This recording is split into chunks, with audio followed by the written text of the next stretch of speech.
السلام عليكم، اتمنى تكونوا كلكم بخير. طبعا بقالي كتير جدا مش عارفه اصور فيديوهات زي الاول، فالموضوع ممكن يكون صعب شويه ان انا ابدا مره تانية.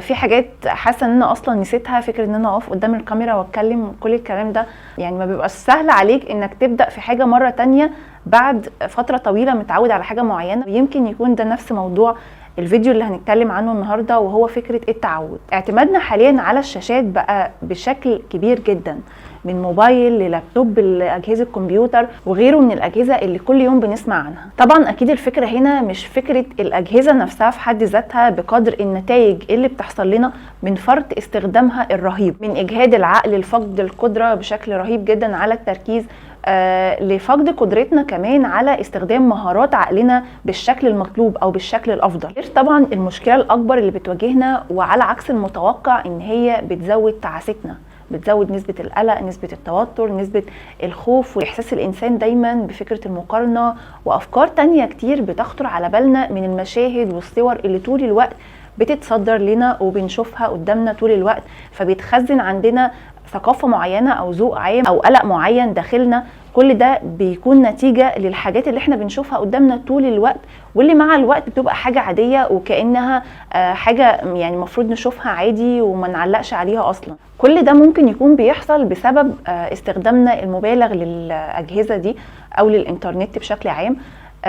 لكن لما بيزيد مع الاستخدام المبالغ ان الانسان كمان يستخدمها غلط، فدي طبعا بتأثر على مكانتنا الاجتماعية كأب او زوج او حتى وسط المعارف اللي هم بتعامل معاهم خلال حياتك. فكرة اننا نلاقي فجأة ان الذوق العام اتحول لاغاني غريبة جدا او لنوعيات معينة من الفيديوهات غريبة، زي مثلا اغنية شيماء اللي اتحولت لترند وبقت منتشرة بشكل رهيب على مواقع معينة من مواقع التواصل الاجتماعي، وكأنها مثلا شيء عادي، وكأننا المفروض ان ثقافتنا وذوقنا يتحولوا لحاجة زي كده كأنها حاجة عادية، وكأن المفروض اننا نسمعها وانها تكون جزء من ثقافتنا عادي. طبعا وفي غيرها كتير من التصرفات الغريبة، مش شرط اغاني، في تصرفات كتير بتصدر هتلاقيها موجودة في فيديوهات، هتلاقيها موجودة في صور، ممكن كمان ناخدها ككوميديا ونضحك عليها، وكأن المشاهد دي مثلا عادي ان هي تظهر وتتعرض قدام جيل لسه بينشأ، لسه بيكون ثقافته. مش المفروض تماما ان دي الثقافة اللي هو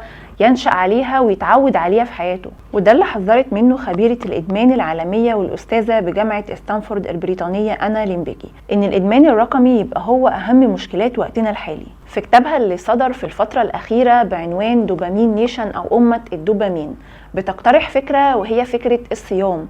الصيام عن الأجهزة أو استخدامها بطريقة معينة بشكل أخص من فترة يوم لحد شهر أو أكتر، للتخلص من اللي بتسميه العبودية أو الدوبامين. وهنا نقدر نقول إن المشكلة مش في الأجهزة أو في الإنترنت بشكل عام، لكن الفكرة في طريقة استخدامه أو في الكمية اللي احنا بنستخدم الحاجات دي فيها. في مواقع استخدامها بيفيدك مع كل استخدام بتستخدمه، يعني في كل مرة أنت بتستخدم المواقع دي بتلاقيها بتضيف لك معلومة أو فكرة جديدة، زي مثلا موقع كورة أو جود ريدز أو أسك وغيرهم طبعا من المواقع الكتير الشيقة والمفيدة في نفس الوقت، اللي بتفيدك وفي نفس الوقت ما بتحسش بملل لما بتستخدم. لكن هنا برضو هيفضل كمية استخدامك للحاجة دي، وهل هي بتأثر على حاجات تانية في حياتك ولا لأ.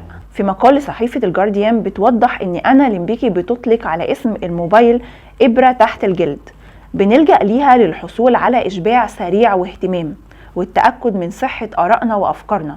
ده غير طبعا تشتيت الانتباه عن مواضيع عاملة لنا قلق في حياتنا. يعني ممكن نقدر نقول ان هي عاملة زي الهروب من الواقع او من حاجة معينة قلقاك في حياتك، فانت بتلجأ ان انت تهرب من الحاجة دي بواقع افتراضي. اسم الكتاب بيعتمد على فكرة التعود اللي اتكلمنا عليها في البداية، انك بيتعود على عادات لفترة طويلة بتستمر عليها لفترة طويلة، فمع الوقت بيبقى يعني الشخص اللي بيعمل العادة دي متهيأله انه استحالة يتخلى عن العادة دي مهما حصل، فالموضوع بيقلب معاه لإدمان سلوكي. وده اللي لفتت المؤلفة النظر ليه، ان الادمان السلوكي ارتفع بشكل يفوق الحد، واصبح ان كل ثانية في حياتنا فرصة للتحفيز في لمح البصر باستخدام موبايل، سواء بالدخول لاي موقع اللي زادوا بشكل كبير جدا من رؤية صور مثيرة باي شكل من الاشكال، او فيديو او اعلان تسويق لمنتجات عليها عروض مثلا مذهلة، ايا كان مدى بقى صدقها او مدى احتياجك للحاجة دي.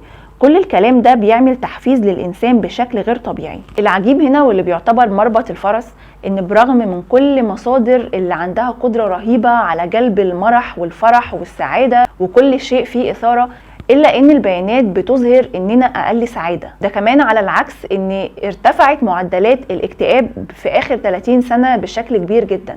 على حسب تقرير السعادة العالمي، الناس في البلاد اللي دخلها مرتفع أصبحوا أكثر تعاسة بعد ما نسينا فكرة إننا نكون لوحدنا أكتر مع أفكارنا، وبقينا دايما بنقاطع نفسنا ونشتتها بالكم الرهيب من الاستخدام الرقمي. ده غير الظروف اللي بتجيلنا من الهوا بتضطرنا أحيانا نقعد في البيت لفترات طويلة، فبيزيد طبعا استخدامنا لوسائل التواصل الاجتماعي.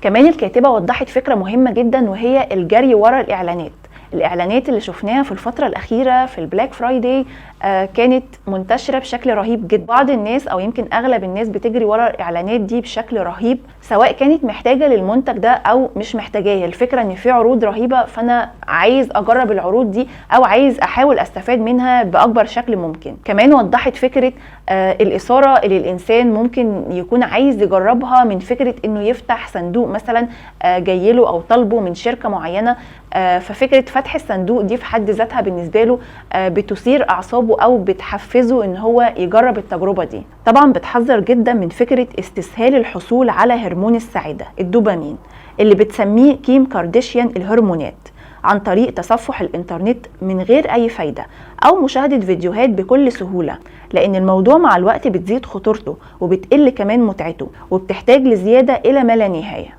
لكن الفكرة إن دماغنا ما اتغيرتش كتير على مر القرون، لكن الوصول للحاجات اللي بتسبب السعادة هو اللي اتغير إلى حد كبير. يعني مثلا لو قارنا المجهود الكبير اللي أجدادنا كانوا محتاجين يعملوه للحصول على المتعة والسعادة بمشاهدة فيلم مثلا بيجي كل يوم في الأسبوع، أو العناء الرهيب اللي بيعمله عشان يوصل لحبيبته، ودي أبسط حاجة. قيس على كده كل حاجة بقت بالنسبة لنا بنحصل عليها بنقر على أي تطبيق. انتوا متخيلين مدى الفرق الرهيب في الفرق بين الحياة هنا والحياة دلوقتي بقت عاملة ازاي؟ الفرق ده اللي خلى حياتنا تتغير بشكل كبير جدا، وفي نفس الوقت رجعنا في اوقات كتير نشتاق لجو الروقان اللي كانوا عايشينه والهدوء الاعصاب الرهيب اللي كانوا فيه، بسبب يعني انهم بيدوا نفسهم فرصة يسمعوا افكارهم، يتعايشوا مع الحياة شوية او مع الطبيعة اكتر، بدل ما كل حاجة جاية بسرعة وبتعدي بسرعة بشكل مبالغ فيه. لكن لازم ناخد بالنا ان الفكرة مش بس في الانسان نفسه انه يستخدم الحاجة بطريقة مثلا غلط او انه يستخدمها كتير. الفكرة كمان ان التطبيقات والمواقع اللي من النوعية دي ما بتبطلش تقدم وتعرض طرق جديدة واكثر اثارة لجذب الانتباه. لكن لازم ناخد بالنا ان دماغنا هي اللي بتساعدنا على التخطيط وحل المشكلات اللي بتواجهنا، وكل الحاجات اللي مسؤولة او اللي هدفها في النهاية هو تنمية شخصية الانسان. فهنا طبعا هنلاقي مشكلة كبيرة اننا نسيب دماغنا تشتغل بالطريقة الفوضوية دي، وكأن الحياة كلها انحصرت في واقع افتراضي. والحل اللي بتقدمه الكاتبة هنا هو فكرة الصيام عن الأجهزة بشكل عام من يوم لشهر، وكل ما بتزود الفترة دي كل ما بيكون أفضل جدا بالنسبة لك. والهدف من الأسلوب ده هو إعادة ضبط مسارات عقولنا، مش معنى كده إننا نبعد تماما عن العالم الرقمي، لكن إننا نعرف إزاي نستمتع بيه بأسلوب معتدل يفيدنا بدل ما يضرنا. اللي هيساعدنا اكتر على تنفيذ الفكرة دي لو انت شخص مثلا مش بتقدر انك تشوف الموبايل قدامك او اللاب وما تستخدموش، انك تبعد الشاشات دي من قدامك نهائيا، او دايما تحطها مثلا في وضع الطيران بحيث ان ما يجيلكش منها كل شوية اشعارات تنبهك ان في جهاز جنبك، فتبدأ ان انت تمسكه وتتعامل برضو وتقدرش ان انت تلتزم باللي انت قررت تعمله. فالفكرة هنا انك تبعد تماما الشاشات دي من قدامك لفترة طويلة لحد ما توصل لمرحلة انك تشوف الموبايل قدامك عادي، لكن انت عارف انت هتستخدمه امتى. وزي ما مهم تكون عارف هتستخدمه امتى، كمان تكون عارف هتستخدمه في ايه، وايه المواقع او التطبيقات اللي انت هتستخدمها اللي هي هتفيدك او هتخليك تحس مع الوقت انك ما ضيعتش وقتك على الفاضي، وفي نفس الوقت ما تأذتش بسبب الآثار السلبية اللي بتعود عليك من استخدام بعض المواقع او بعض التطبيقات. قبل ما تبدأ في كل الخطوات دي مهم انك تعرف ان عقلنا في وسط الكم الهائل من الزحمة والضغط محتاج انه يرتاح، محتاج لفترة راحة. انت محتاج انك تعمل ريلاكس او تريح عقلك فترة طويلة عشان تدي فرصة لعقلك ان هو يقدر يتعامل مرة تانية بشكل افضل، خصوصا ان كل المتع اللي بنحصل عليها من الاستخدام الرهيب للتكنولوجيا او للأجهزة الرقمية بينتهي بشكل سريع جدا، اسرع من انه يستحق انك تضيع عمرك في البحث عنه.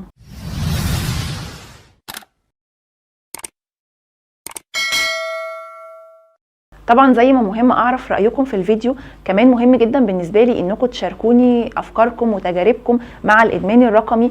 ازاي مثلا قدرتوا تتخطوا المراحل دي وتحطوا حدود للتكنولوجيا في حياتكم او للاجهزه في حياتكم، وايه المواقع اللي انتوا استخدمتوها وقدرتوا تبدلوها بالمواقع التانية اللي هي بتضيع وقتك، بتجهد صحتك وكل الكلام ده. فشاركونا بالمواقع دي، يعني لعل ناس تانية تستفاد برضو. لو عجبكم الفيديو هكون مبسوطة جدا لو دعمتوه بلايك واشتركتوا في القناة لو لسه بتشوفونا لأول مرة. ما تنسوش تفعيل الجرس عشان يوصلكم كل الفيديوهات الجديدة اللي بتنزل على القناة.